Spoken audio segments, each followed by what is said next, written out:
Et nous sommes le dimanche 14 avril 2019, nous sommes à Place de la République. C'est le 8e ou le dimanche de la protesta algérienne à Paris en résumé, pour faire partir l'ancien système qui gouverne l'Algérie depuis 1962. J'ai marché il y a une quinzaine de jours à Alger et j'ai pu prendre la mesure de l'immensité du mouvement, de sa solidarité, de sa cohérence autour d'un mot d'ordre exclusif, exprimé sous différentes formes, qui est le pouvoir doit dégager. Ça a complètement bouleversé ma façon de voir les choses, puisque je me suis rendu compte à quel point le peuple algérien était capable de former une nation de citoyens, puisque toutes les différences ont été gommées et qu'il y a une très profonde conscience politique de ce que doit être l'avenir démocratique du pays. Et ça m'a donné même espoir pour un véritable renouveau démocratique, et je suis persuadé que ce que le peuple algérien est en train de faire, de ce qu'il est en train de faire, sortira un immense bond qualitatif en avant. Il y a eu déjà beaucoup de progrès sur le plan démocratique, dans les conquêtes démocratiques, mais cette fois-ci, ce sera un immense bond en avant sur le plan des libertés. Je disais il y a quelques jours dans la presse que plus aucun gouvernant algérien ne peut disposer de son peuple comme on pouvait le faire auparavant, et que plus personne ne pourrait s'aviser de martyriser le peuple, parce que le monde est ouvert et que les conquêtes sont maintenant effectives, et que le peuple a pris conscience de sa force comme un immense raz-de-marée qui pourrait emporter quel que soit le pouvoir qui s'aviserait de dévier de la ligne démocratique convenue au cours de cette année 2019. Est-ce que la jeunesse est consciente politiquement des enjeux? En voyant la jeunesse, en débattant avec les jeunes, notamment à Alger, sur la rue d'Idouche, j'ai pris conscience, comme une espèce d'énorme coup de marteau sur la tête, que la jeunesse algérienne a pris une maturité extraordinaire. À l'âge de 20 ans, on est capable de parler de la Constitution, des différents articles clés qui peuvent gérer la transition.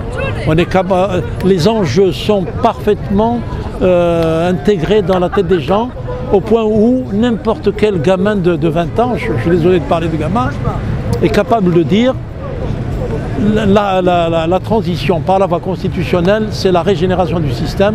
Ce qu'il faut, c'est qu'ils partent tous et que la transition soit gérée par des hommes nouveaux.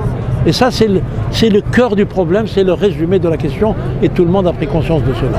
Je pense qu'il ne suffit pas de faire partir le système et d'instaurer un nouveau régime démocratique. D'abord, on mettra beaucoup de temps pour trouver les bonnes clés et la bonne voie.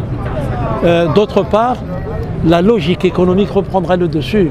J'ai bien peur, moi je suis toujours un peu un empêcheur de tourner en rond, j'ai bien peur qu'il y ait beaucoup de désillusions, parce que la population attend des choses concrètes très vite, très concrètes et très vite. Or, le pays est dans une situation très précaire sur le plan économique. Donc il va falloir patienter, se remettre au travail, faire de la véritable économie, installer un véritable système économique pour que l'Algérie devienne un pays émergent.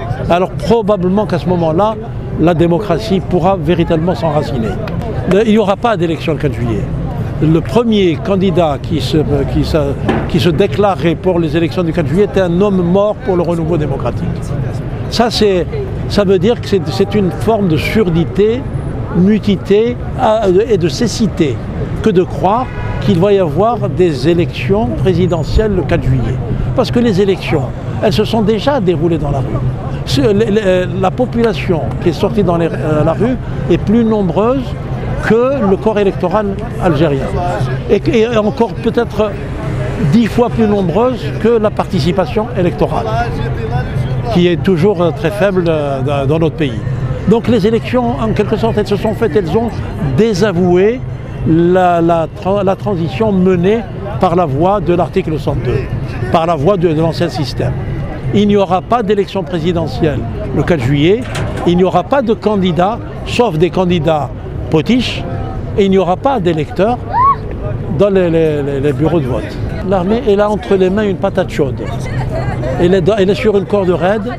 L'armée, et en particulier sa hiérarchie, ne rêve que d'une seule chose, que tout ça se termine au mieux. Donc le grand gagnant de ce mouvement, de ce bouleversement politique qui vient de survenir dans notre pays, c'est le peuple. C'est pour ça que je disais, c'est un immense bond en avant de notre pays vers la démocratie. Et l'armée, on ne peut pas imaginer dans notre pays un scénario où l'armée reprendrait les rênes du pouvoir. Alors, pas encore moins un scénario à la Sicile. L'armée est une armée républicaine qui est faite maintenant de jeunes généraux disciplinés qui ont une grande conscience de leur mission, c'est-à-dire la défense de la nation et du territoire. Vous étiez vu la première fois en février, c'est ça? Oui. Pour parler du système Bouteflika. Oui, le système Bouteflika. Est-ce que, avec le recul aujourd'hui, est-ce que tu imaginais que tout ce qu'on est en train de vivre pouvait se produire? C'est difficile à imaginer.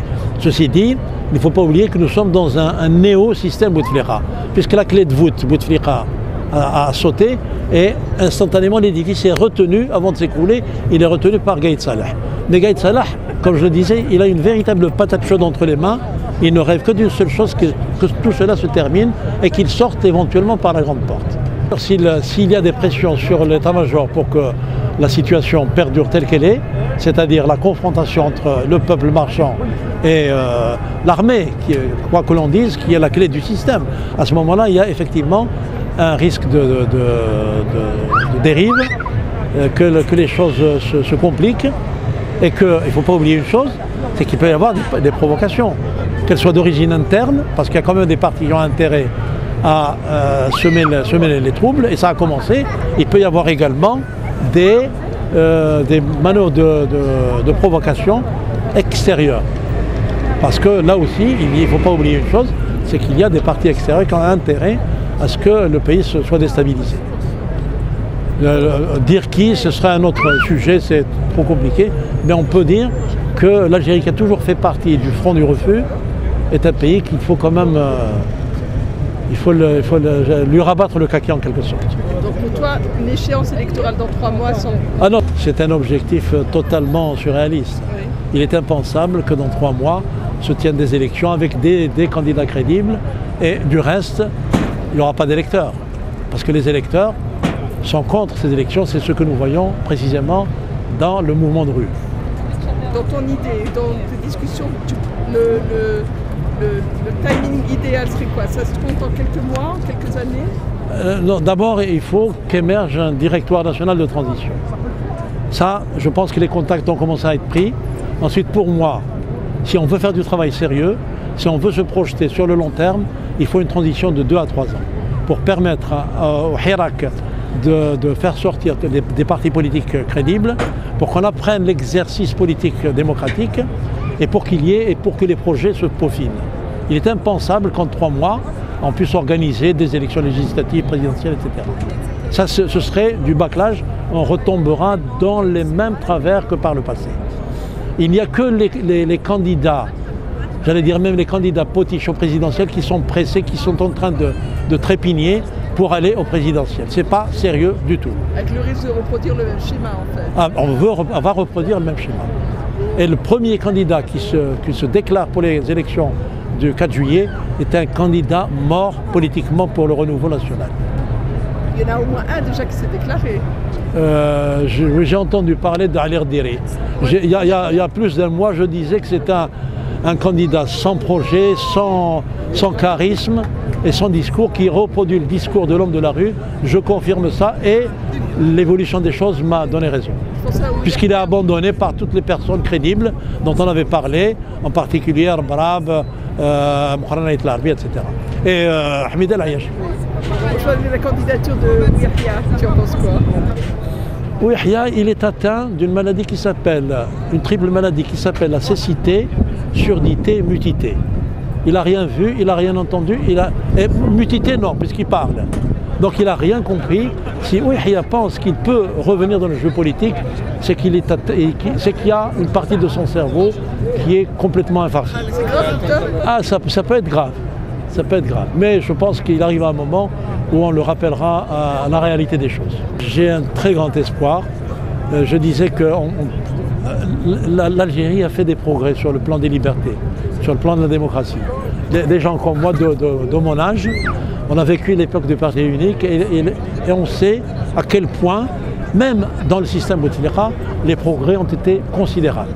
Donc la sédimentation se fera encore un peu plus et il est absolument irréfragable qu'on puisse aller vers plus de démocratie, plus de liberté et plus de transparence et qu'il n'y aura ni un gouvernant qui peut voler autant qu'il veut, ni un gouvernant qui peut disposer de son peuple comme il l'entend. C'est un immense bond en avant, je le répète. Voilà.